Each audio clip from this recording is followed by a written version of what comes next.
ನಮಸ್ಕಾರ. ಕನ್ನಡ ಒನ್ನೆಗೆ ಸ್ವಾಗತ. ನಾನು ನಿಮ್ಮ ಭಾಗ್ಯನಾರಾಯಣ ಬೊಗ್ಗವರಪು.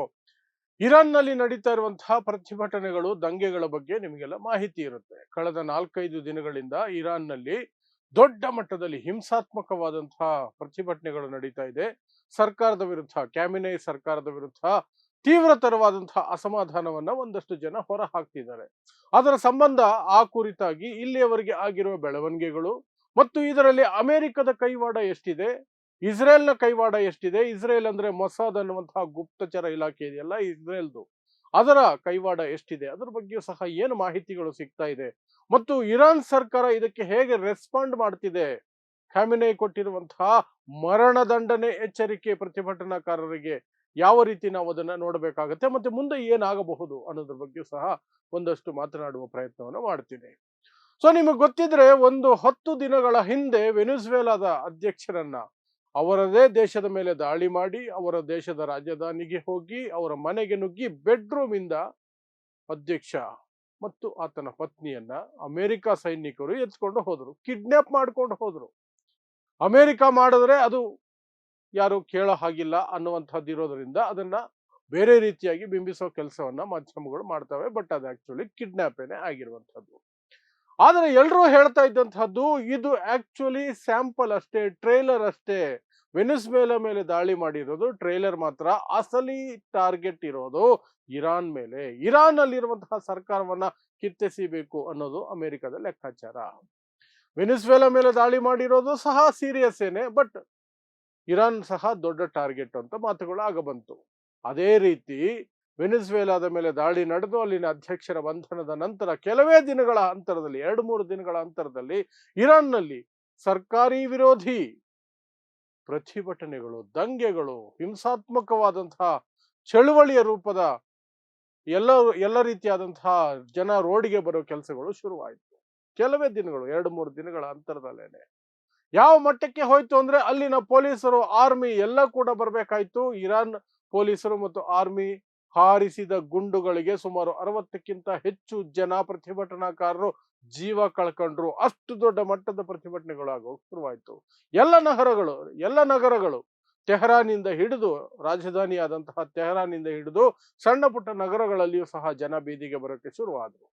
ಸೊ ಜನ ಏನು ಹೇಳಿದ್ರು? ಜನ ಹೇಳಿದಂಥದ್ದು ಬೆಲೆ ಏರಿಕೆಯಿಂದ ನಾವು ಬೇಸತ್ತಿದ್ದೀವಿ, ಬೆಲೆ ಏರಿಕೆ ಸಿಕ್ಕಾಪಟ್ಟೆ ಆಗಿದೆ, ನಮ್ ಕೈಲಿ ಬದುಕಕ್ಕಾಗ್ತಿಲ್ಲ. ಅದೇ ರೀತಿ ಈ ಸರ್ಕಾರದಿಂದಲೂ ಸಹ ನಾವು ಬೇಸತ್ತಿದ್ದೀವಿ, ಈ ಸರ್ಕಾರ ಬದಲಾಗಬೇಕು, ನಿರುದ್ಯೋಗ ಹೋಗಬೇಕು, ಬೆಲೆ ಏರಿಕೆ ಕಂಟ್ರೋಲ್ಗೆ ಬರಬೇಕು, ಎಲ್ಲವೂ ಆಗಬೇಕಂದ್ರೆ ಈ ಸರ್ಕಾರ ಹೋಗಬೇಕು, ಕ್ಯಾಮಿನೈ ಸರ್ಕಾರ ಹೋಗಬೇಕು ಅನ್ನುವ ರೀತಿ ಪ್ರತಿಭಟನಾಕಾರರು ಹೇಳುವಂತಹ ವಿಡಿಯೋಗಳು, ಪ್ರತಿಭಟನೆಗಳು, ಗೋಲಿಬಾರುಗಳು ಇದೆಲ್ಲವೂ ಸಹ ಹೊರಗಡೆ ಬಂದವು. ಈ ಕಡೆ ಇರಾನ್ ಸರ್ಕಾರ ಹೇಳಿದ್ದು ಇದೆಲ್ಲವೂ ಸಹ ಅಮೆರಿಕ ಪ್ರಾಯೋಜಿತ, ಇಸ್ರೇಲ್ ಪ್ರಾಯೋಜಿತ, ಮೊಸಾದ್ ಇದರ ಹಿಂದೆ ಇದೆ.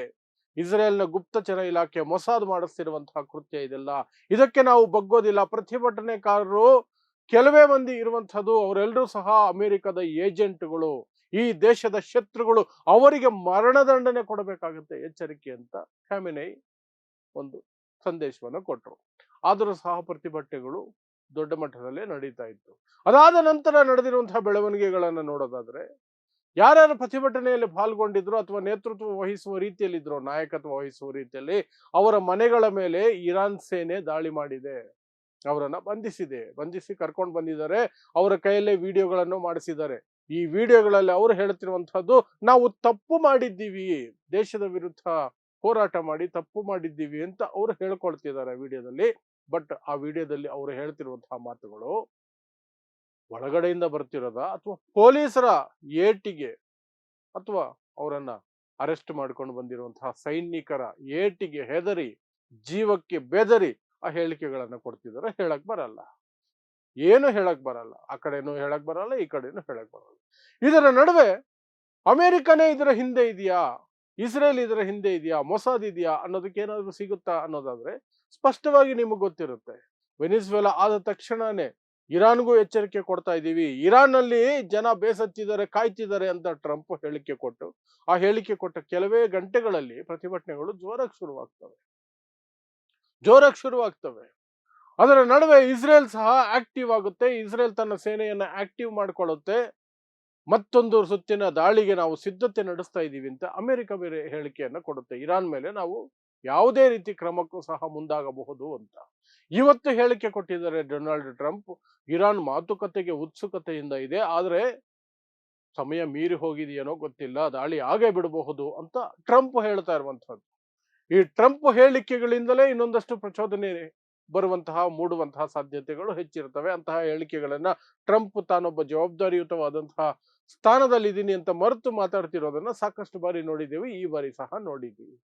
ಇದರ ನಡುವೆ ಈ ಮೊಸಾದ್ ಮತ್ತೆ ಇಸ್ರೇಲ್ ಇರುವಂತಹದ್ದು ಪಾತ್ರ ಇರುವಂತಹದ್ದಕ್ಕೆ ನಿಮಗೆ ಒಂದು 4-5 ತಿಂಗಳ ಹಿಂದಕ್ಕೆ ಹೋದರೆ ನಿಮಗೆ ಸ್ಪಷ್ಟವಾಗಿ ಗೊತ್ತಾಗುತ್ತೆ ಯಾವ ರೀತಿ ಇಸ್ರೇಲ್ ಮತ್ತು ಇರಾನ್ ಯುದ್ಧದಲ್ಲಿ ತೊಡಗಿಸ್ಕೊಂಡಿದ್ರು. ಸುಮಾರು 11-12 ದಿನ ತೀವ್ರತರವಾದಂತಹ ಯುದ್ಧ ನಡೆದಿತ್ತು. ಆ ಸನ್ನಿವೇಶದಿಂದ ಹಿಡಿದು ಇಲ್ಲಿಯವರೆಗೆ ನಿರಂತರವಾಗಿ ಇರಾನ್ನ ಚಟುವಟಿಕೆಗಳ ಮೇಲೆ ಇಸ್ರೇಲ್ ಕಣ್ಣಿಟ್ಟಿದೆ. ಇರಾನ್ ಅನ್ನ ಹೇಗಾದ್ರೂ ಮಾಡಿ ಬಗ್ಗು ಬಡಿಲೇಬೇಕು ಅನ್ನುವಂತಹ ನಿರ್ಧಾರಕ್ಕೆ ಅದು ಬಂದಿದೆ. ಅದರ ಮೂಲಕ ಅಂದ್ರೆ ಇಸ್ರೇಲ್ ಅಂದ್ರೆ ಅಮೆರಿಕಾನೇ, ಇಸ್ರೇಲ್ ಏನೇ ಮಾಡಿದ್ರು ಸಹ ಅಮೆರಿಕಾನೇ ಮಾಡ್ದಂಗೆನೆ. ಸೊ ಇಸ್ರೇಲು ಅಮೆರಿಕ ಸೇರ್ಕೊಂಡೇ ಮಾಡ್ತಿರುವಂತಹದ್ದು ಪ್ರತಿಭಟನೆಗಳನ್ನ ಅಲ್ಲಿ ಮಾಡ್ತಿರುವಂತಹದ್ದು ಅಂತ.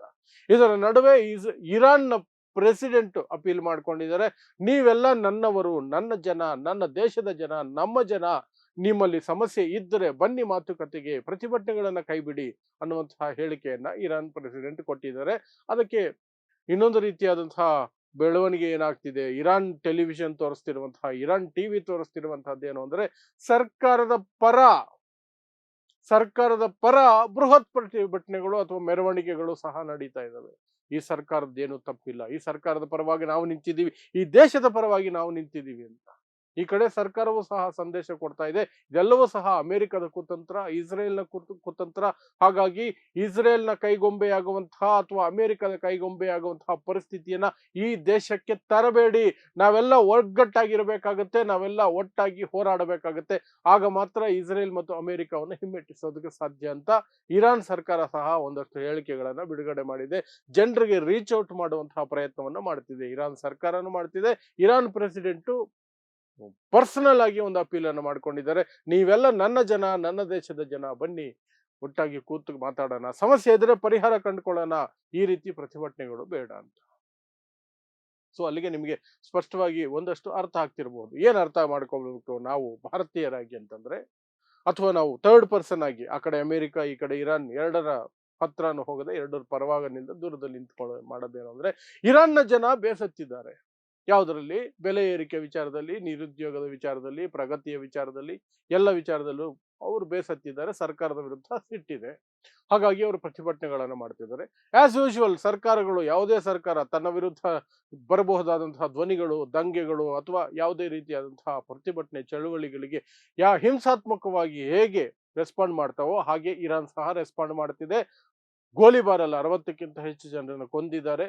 ಸೊ ಇದು ಇರಾನ್ ತನ್ನ ಎಂದಿನ ಮನಸ್ಥಿತಿ, ನಾವು ನಮ್ಮ ಸರ್ಕಾರದ ವಿರುದ್ಧ ಏನೇ ನಡೆದ್ರು ತಡ್ಕೊಳ್ಳಲ್ಲ, ನಮಗೆ ತಾಳ್ಮೆ ಇಲ್ಲ, ನಾವು ಯಾವುದಕ್ಕೂ ಬಗ್ಗದಿಲ್ಲ, ಜನ ಪ್ರತಿಭಟನೆ ಮಾಡಿದ್ರೆ ನಾವು ಯಾವ ಶಿಕ್ಷೆ ಕೊಡ್ಬೇಕು ಆ ಶಿಕ್ಷೆ ಕೊಡ್ತೀವಿ ಅಂತ ಇರಾನ್ ಇದೆ. ಈ ಕಡೆ ಅಮೆರಿಕ ಇಸ್ರೇಲ್ ನೋಡೋದಾದ್ರೆ, ಎಲ್ಲೆಲ್ಲಿ ಆಯಿಲ್ ಇದೆಯೋ, ಎಲ್ಲೆಲ್ಲಿ ತೈಲ ಇದೆಯೋ ಅದೆಲ್ಲವೂ ನಮ್ಗೆ ಬೇಕು ಅನ್ನೋದು ಅಮೆರಿಕ ಲೆಕ್ಕಾಚಾರ. ಅದರ ಬಾಲಂಗೋಚಿಯಾಗಿರುವಂತಹ ಇಸ್ರೇಲು ಅದ್ರ ಹಿಂದೆ ಕೈ ಹಿಡ್ಕೊಂಡು ನಡೀತಾ ಇರುತ್ತೆ. ಇರಾನ್ಗೆ ಡೈರೆಕ್ಟ್ ಟಾರ್ಗೆಟ್ ಅಮೆರಿಕ ಮಾಡಬೇಕು ಅಂತಂದ್ರೆ ಇಸ್ರೇಲ್ ಮೂಲಕನೇ ಮಾಡುತ್ತೆ. ಇಸ್ರೇಲ್ ಮೂಲಕನೇ ಮಾಡೋದ್ರಿಂದ ಇಸ್ರೇಲ್ ಈಗ ಬಹಳ ಎಚ್ಚರಿಕೆಯಿಂದ ತನ್ನದ ಎಲ್ಲ ಸಿಸ್ಟಮ್ಗಳನ್ನು ಸರಿ ಮಾಡ್ಕೊಳ್ತಿದೆ. ನೋಡೋಣ ಏನಾಗುತ್ತೆ ಅಂತ. ಮುಂದಿನ ದಿನಗಳಲ್ಲಿ ಏನು ಬೇಕಾದ್ರೂ ಆಗಬಹುದು. ಒಟ್ಟಿನಲ್ಲಿ ಇರಾನ್ನಲ್ಲಿ ಈಗ ಪ್ರತಿಭಟನೆಗಳು ಒಂದಷ್ಟು ಕಡಿಮೆ ಆಗಿದೆ ಅನ್ನುವಂತಹ ಸುದ್ದಿಗಳು ಬರ್ತಾ ಇದೆ. ಸ್ವಲ್ಪ ಜನ ಎಲ್ಲ ಅರ್ಥ ಮಾಡ್ಕೊಳ್ತಿದ್ದಾರೆ ಸರ್ಕಾರದ ಪರಿಸ್ಥಿತಿಯನ್ನ. ಈ ಕಡೆ ಅಮೆರಿಕದ ಒತ್ತಡದ ನಡುವೆ ನಾವು ನಮ್ಮ ಸರ್ಕಾರದ ಮೇಲೆ ಒತ್ತಡ ಹಾಕಬಾರದು ಅನ್ನುವಂತಹ ಮನಸ್ಥಿತಿಗೆ ನಿಧಾನಕ್ಕೆ ಜಾರ್ತಿದ್ದಾರೆ ಇರಾನ್ ಜನ ಅಂತ ಕೆಲವು ಇಂಡಿಪೆಂಡೆಂಟ್ ಮೀಡಿಯಾಗಳು ರಿಪೋರ್ಟ್ ಮಾಡ್ತಿದ್ದಾವೆ.